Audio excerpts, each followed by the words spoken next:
নমস্কার। বীর পুরুষ কবি রবীন্দ্রনাথ ঠাকুর। মনে করো যেন বিদেশ ঘুরে মাকে নিয়ে যাচ্ছি অনেক দূরে। তুমি যাচ্ছ পালকিতে মা চড়ে, দরজা দুটো একটু কুফাক করে। আমি যাচ্ছি রাঙা ঘোড়ার পরে, টকবগিয়ে তোমার পাশে পাশে। রাস্তা থেকে ঘোড়ার খুঁড়ে খুঁড়ে রাঙা ধুলোয় মেঘ উড়িয়ে আসে। সন্ধে হলো, সূর্য নামে পাটে। এলেম যেন জোড়া দিঘির মাঠে।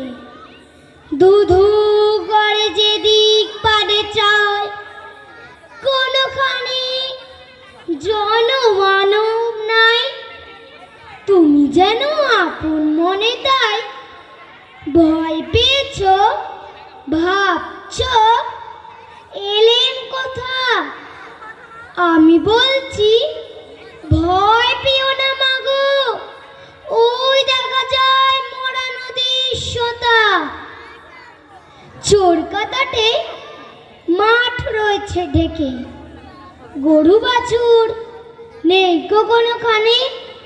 সন্ধে হতে গেছে গায়ের পানে।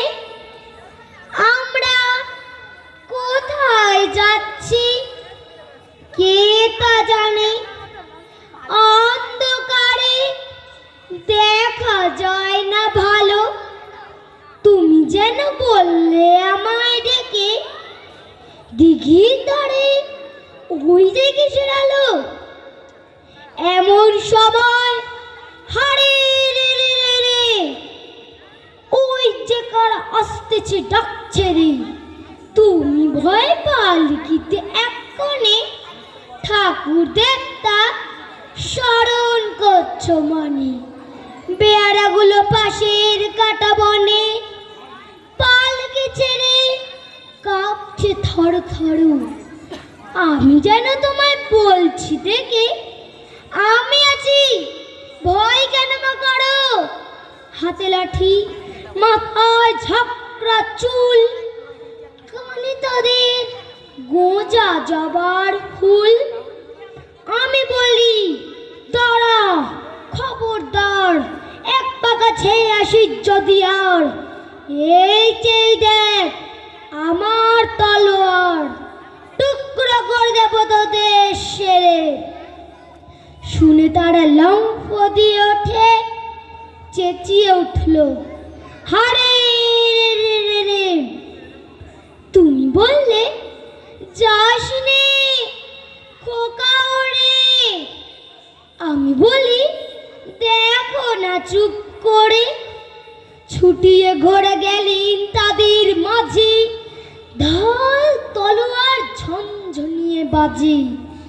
কি ভয়ানক লড়াই হলো মাঝে। শুনে তোমার গায়ে দেবে কাটা। কত লোক যে পালিয়ে গেল ভয়ে, কত লোকের মাথা পড়ল কাটা। এত লোকের সঙ্গে লড়াই করে ভাবছ খোকা গেলই বুঝি মরে। আমি তখন রক্ত মেঘে ঘেমে বলছি এসে, লড়াই গেছি থেমে। তুমি শুনে পালকি থেকে নেমে চুমুখে নিচ্ছ আমায় কোলে। বলছো ভাগ্যে খোকা সঙ্গে ছিল, কি দুর্দশায় হতো তা না হলে। রোজ কত কি ঘটে যা হতাহ, এমন কেন সত্যি হয় না। ঠিক যেন এক গল্প হতো তবে, শুনতো যারা অবাক হতো সবে। দাদা বলতো কেমন খোকার গায়ে এত কি জোর আছে, পাড়ার লোকে বলতো সবাই শুনে। ভাগ্যে খোকা সঙ্গে ছিল, মায়ের কাছে নমস্কার।